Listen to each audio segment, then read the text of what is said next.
What happened to Paige Bueckers versus Indiana Fever?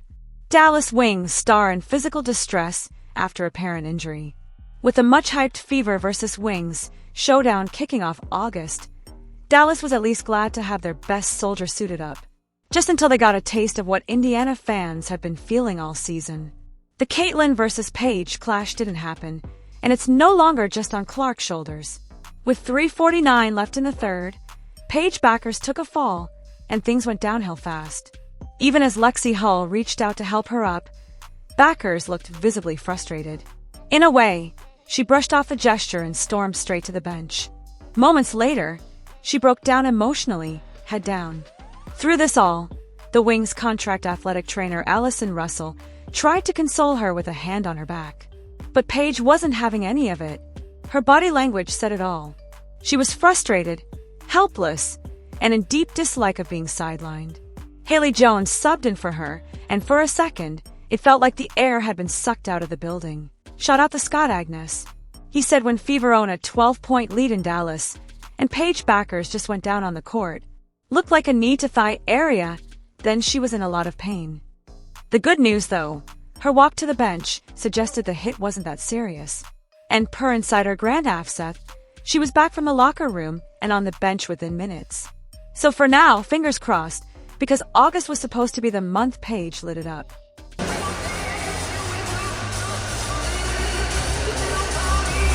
For Paige, I'll start. With the offense tonight, the three ball was just not really there. What did you see? How can you guys get more threes? How can you build upon that next game? I think hunting them more in transition. They did a really good job of top blocking our actions and guarding the arc, guarding the three-point line.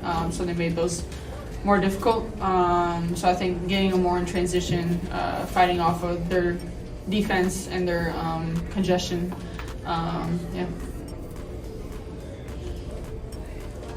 Paige, a very physical game tonight. Obviously, there was that play in the third where you kind of grimaced towards the bench. Obviously, I know as a competitor you want to play, but how are you feeling after tonight's game? Oh, good. Yeah, it was a very physical game. I thought we only matched it starting at the fourth quarter, so we can know that moving forward to match that in all four quarters.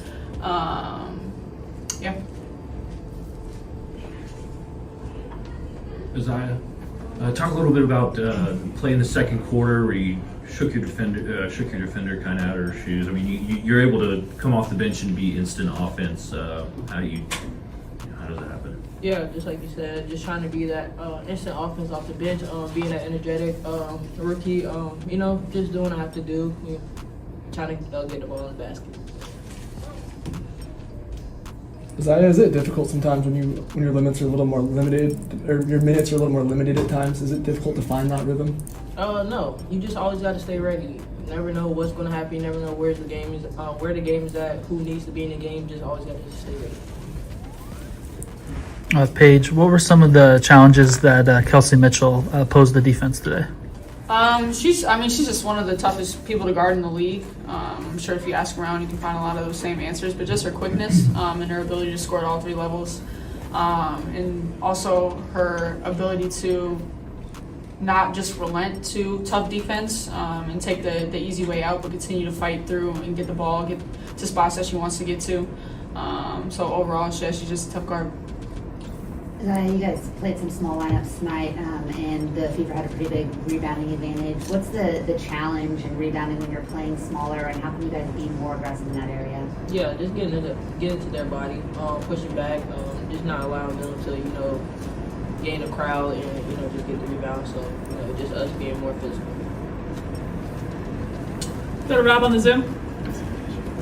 Thank you, Rob Tianz from the podium finish. Paige, it was clear there's the real discomfort out there after the third quarter, but you stayed composed, you still made some smart plays. When you're fighting through that pain and the game's still in front of you, what helps you lock in and deliver like that? Is it instinct, preparation, or something that you draw from within? Adrenaline, just the fact that you don't soak on what happened in the past and just move forward with the present and try to continue to contribute to winning anyway. Christian, go ahead. My question is for anyone really.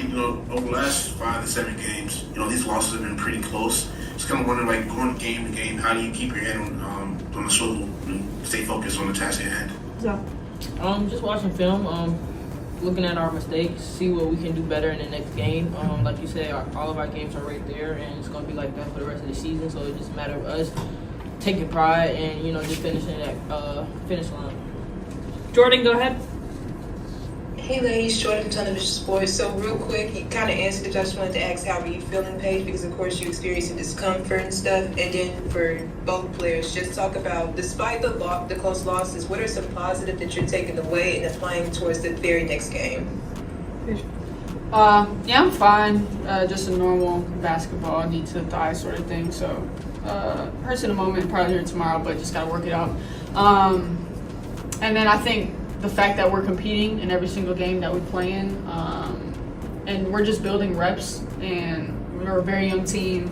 This is just a new experience for a lot of us, playing together, learning and growing together. So to be able to get these reps and play in tight games and play with different lineups and have a lot of rookies out on the floor who are learning and growing together, and then new lineups and different people out there, I think it's really positive for us to be able to get these reps in the first year that we're playing, and I think it'll only help us in the long run and make us better. Paige, last game, defense was a topic, and then you just mentioned it earlier, the team waiting to the fourth. What do you think needs to happen from your team to raise up to the defensive standards that the team has? Just to hold ourselves accountable to it, to look in the mirror and say what you're going to bring and what you're going to do, so then you can hold each other accountable. But it's just a will and desire to want to play and defend and take pride on that end of the floor. Yeah. Courtney, go ahead. You're on mute. Courtney, you're on mute. Sorry about that. This question is for anybody who wants to answer. News Stitch Media here.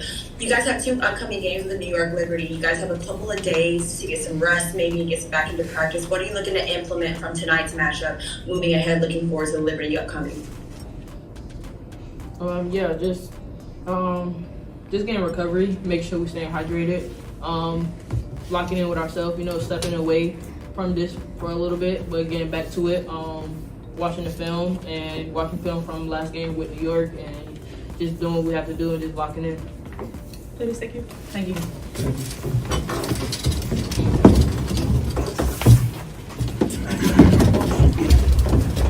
Next question, Coach. Coach, it seemed in the fourth quarter that the shots just were not going in, and also the reaction to the shots were not happening. The shooting and standing